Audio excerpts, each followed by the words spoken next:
Voilà donc le corrigé de cette cinquième dictée. Vous en avez maintenant l'habitude, hein, je procède par dictée à trous. On s'attarde pas sur toutes les difficultés, et là, notamment, donc j'ai ciblé, encore une fois, sur l'homophone C, qui était l'objet de la leçon que vous venez de suivre. Alors on y va, d'ailleurs, première difficulté, il s'est réveillé de mauvaise humeur. Je n'ai pas de nom qui fait suite, ce n'est donc pas un déterminant, je peux éliminer SES et CES. Je fais le test, je remplace par je me suis, qui est donc le deuxième test à faire, deuxième vérification. Je me suis réveillé de mauvaise humeur, ça fonctionne. Et j'écris donc S''EST. C'est comme ça chaque jour. Même chose, pas de nom à la suite, je peux éliminer. Je me suis comme ça ne fonctionne pas. Cela est comme ça chaque jour, aucun problème. C''EST.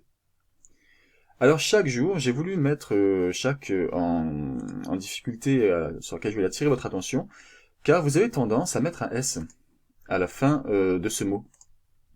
Or chaque n'est pas du tout pluriel, chaque jour c'est les jours un par un.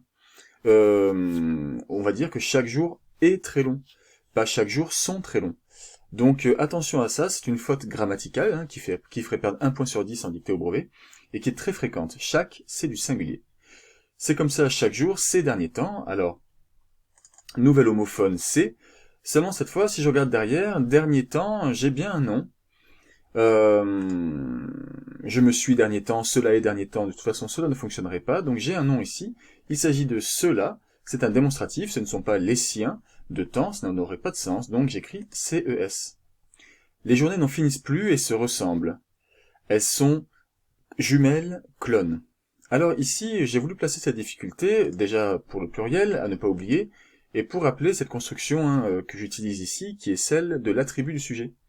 Donc ici, je prends le verbe d'état être, et des noms qui se rapportent au sujet elle. Donc c'est féminin pluriel, jumelle, attention à l'orthographe, pas de double M, certains ont peut-être fait ça, et clone, pareil, voilà un terme que vous avez rencontré avec le sujet du brevet blanc. Il a claqué bruyamment la porte.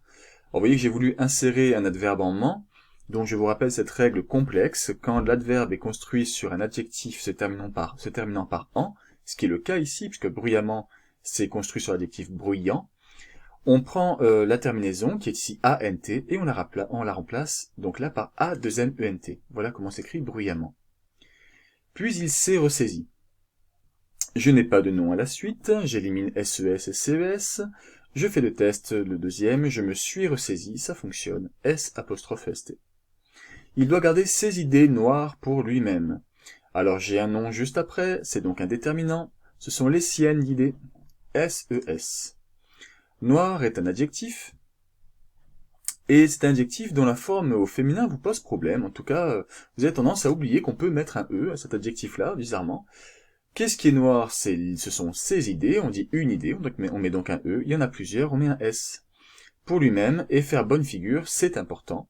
Donc on achève cette dictée sur le dernier homophone.